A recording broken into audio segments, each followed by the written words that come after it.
Salut, c'est Benoît, ton coach en maths. Je vais t'apprendre à lire et utiliser l'échelle d'une carte. À la fin de la vidéo, tu seras capable de calculer des distances réelles avec comme seul outil une carte, une règle et la puissance de ton cerveau. Les échelles sont utilisées pour représenter de grandes distances sur une feuille de papier. Voici une carte de la Belgique, le seul royaume de l'univers où les frites sont plus précieuses que les diamants. Laisse un pouce vers le haut pour remercier les Belges et leurs frites si savoureuses. Tendres à l'intérieur, croquantes à l'extérieur. Hmm. L'échelle de la carte est indiquée en bas à gauche, sous la forme d'une fraction. Une échelle est un rapport entre une distance sur une carte et une distance dans la réalité.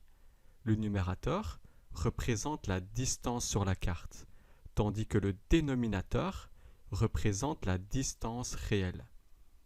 Concrètement, ça veut dire que 1 mm sur la carte correspond à 2 500 000 mm dans la réalité. On peut dire également que 1 cm sur la carte correspond à 2 500 000 cm dans la réalité. Tu peux utiliser l'unité de mesure de ton choix pour mettre en relation le numérateur et le dénominateur, mais l'unité de mesure des deux distances doit être identique. Une échelle est une proportion. La distance sur la carte est proportionnelle à la distance réelle. Si 1 cm correspond à 2 500 000 cm, alors 2 cm correspond à 5 millions de centimètres. Si la distance sur la carte double, la distance réelle double également. C'est grâce à cette proportionnalité que l'on peut calculer des distances. Imaginons que l'on souhaite calculer la distance dans la réalité entre Mons et Liège. La première étape est de mesurer la distance sur la carte entre ces deux villes. Pour cela, tu prends ta règle et tu mesures 4 cm. La deuxième étape est de calculer le coefficient de proportionnalité de l'échelle. Il te permet de transformer la distance sur une carte en distance réelle. Pour trouver ce coefficient, tu divises simplement le dénominateur par le numérateur. 2 500 000 divisé par 1 est égal à 2 500 000. En gros, si le numérateur de l'échelle est 1, et c'est souvent le cas, alors le coefficient est équivalent au dénominateur. Ok, tu as la distance sur la carte, tu as le coefficient, tu peux maintenant calculer la distance réelle. Il suffit pour cela de multiplier la distance sur la carte par le coefficient.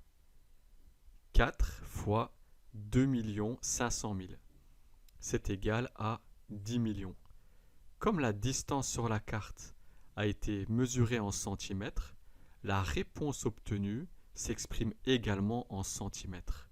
L'unité de mesure doit être identique. 4 cm sur la carte correspond donc à 10 millions de centimètres dans la réalité. Bon, c'est super cool, mais il y a un petit souci. Dans la réalité, une distance entre deux villes n'est pas exprimée en centimètres, mais bien souvent en kilomètres. La dernière étape consiste donc à convertir la distance réelle dans l'unité de mesure appropriée. 10 millions de centimètres, ça fait tout simplement 100 kilomètres. On divise par 100 000 pour transformer des centimètres en kilomètres. Tu peux utiliser un tableau de conversion si tu as du mal à transformer des unités de mesure. La distance réelle entre Mons et Liège est donc de 100 km. Félicitations! Tu es maintenant capable d'utiliser l'échelle d'une carte pour calculer des distances. Tu trouveras d'autres exemples et des exercices sur math-coaching.com. Tu peux également recevoir des cours individuels avec moi via mon site web. C'est l'occasion de me poser toutes tes questions pour progresser rapidement. À bientôt pour de nouvelles aventures mathématiques.